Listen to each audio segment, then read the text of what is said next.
5 দিন অতিক্রান্ত। নৈহাটি খুনের ঘটনায় এখনও অধরা অভিযুক্ত। গত 31 জানুয়ারি শুক্রবার নৈহাটিতে খুন হন তৃণমূল কর্মী সন্তোষ যাদব। সিসিটিভি ফুটেজে দেখা গেছে ইট দিয়ে থেতলে সন্তোষকে খুন করা হয়েছে। যদিও সেই খুনের ঘটনার 5 দিন পার হয়ে গেলেও এখনও অধরা অভিযুক্তরা। নৈহাটির বিধায়ক সনদ দে বলেন, পুলিশ একজনকে গ্রেপ্তার করেছে, আরও একজনকে আটক করে জিজ্ঞাসাবাদ করা হচ্ছে। না, একজন গ্রেপ্তার হয়েছে। আমি কালকেই আপনাদেরই কোনো এক চ্যানেলে জানতে পারলাম আরো একজনকে জিজ্ঞাসাবাদের জন্য আটক করেছে। কালকে রাতেও আমার সাথে পুলিশ প্রশাসনের কথা হয়েছে। আশা করছি 2-1 দিনের মধ্যেই গ্রেপ্তার হবে। পুলিশ সেরকম আমাদের আশ্বাস দিয়েছে। সেটা তো পুলিশ আমাদের বলবে না। পুলিশ তারা তাদের কোথায় কোন টিম পাঠাবে এটা তাদের ব্যাপার, সেটা তো আমার জানা নেই। তবে আসামি গ্রেপ্তার হবে আশ্বাস দিয়েছে গতকাল থানার মাননীয় আইসি আছেন, ওনার সাথে আমার কথা হয়েছে। ঘটনায় 8 জনের বিরুদ্ধে এফআইআর দায়ের করা হয়েছে। মূল অভিযুক্ত রাজেশ সাউ সহ বাকিরা খুব শীঘ্রই ধরা পড়বে। অপরদিকে বিজেপি নেতা প্রিয়াঙ্ক পাণ্ডে বলেন, সিসিটিভি ফুটেজে স্পষ্ট দেখা গিয়েছে ইট দিয়ে থেতলে খুন করা হয়েছে। অভিযুক্তদের পুলিশ না ধরে দলীয় কর্মীদের হেনস্থা করা হচ্ছে।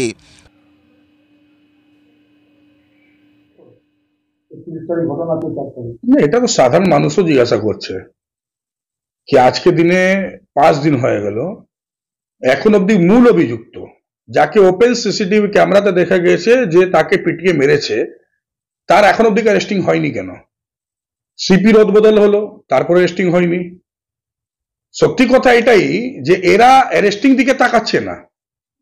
এদের শুধু তৃণমূল কংগ্রেসের এখন যে শাসন চলছে, প্রশাসনের ব্যবস্থা চলছে, তাদের অনলি ফর ওয়ান টার্গেট সবার যে কি করে বিজেপি এবং অর্জুন সিংজিকে সব পুরো টিমকে হেনস্থা করা যায়।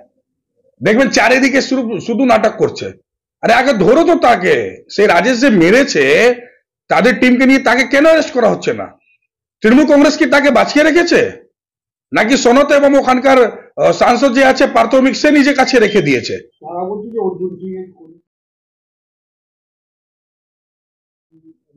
অর্জুন সিং যদি করিয়েছেন তাহলে অর্জুন সিং এর কাছে যদি আছে তাহলে অ্যারেস্ট হচ্ছে না কেন? দেখুন, এটা পুরো নাটক চলছে। এই পুরো রাজেশ এবং সন্তোষ দুজনই একদম ঘনিষ্ঠ বন্ধু ছিল।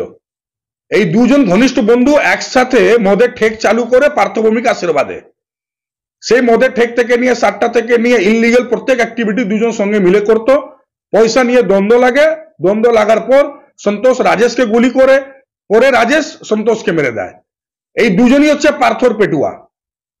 এই দুজন পার্থ পেটুয়া, এটা আমি বলছি না, পুরো নেহাটি মানুষ বলে, নাহলে মদের ঠেক ওখানে রেল লাইনের পাশে কি করে ওরা খুলেছিল? পার্থ তো তখন বিধায়ক ওখানকার। তো এটা টোটালি বোঝা যাচ্ছে যে পার্থভৌমিক একজন পেটুয়া যখন মারা গেছে সন্তোষ যাদব, তখন রাজেশকে নিজে কাজে লাগাবার জন্য তাকে সেফ জোনে রেখে দিয়েছে। 100% এটা টোটালি। তো দুজনই বলছি তো ঘনিষ্ঠ বন্ধু ছিল। দুজন ঘনিষ্ঠ বন্ধু ইনলিগাল অ্যাক্টিভিটির সঙ্গে জড়িত হয় পার্থভৌমিক আশীর্বাদে, মদের ঠেক খুলে ওখানে সাতটা খুলে, তারপরে আজকে দিনে একজন মারা গেছে, দ্বিতীয় জনকে সেফ জোনে রেখে দিয়েছে। তার দাবি, রাজেশ ও সন্তোষ ঘনিষ্ঠ বন্ধু ছিল। পার্থভৌমিকের আশীর্বাদে মদের ঠেক, সাতটার ঠেক ওরা চালাতো।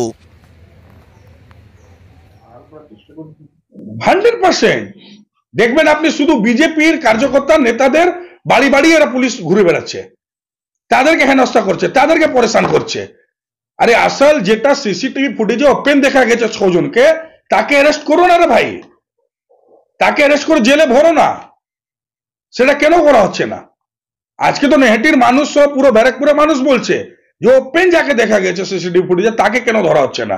আজকে তো 5 দিন হয়ে গেল, তাকে ধরুক না। অবৈধ কারবারে ভাগ বাটোয়ারা নিয়ে বিবাদের জেরে এই খুনের ঘটনা। ব্যুরো রিপোর্ট, কলমের দুনিয়া।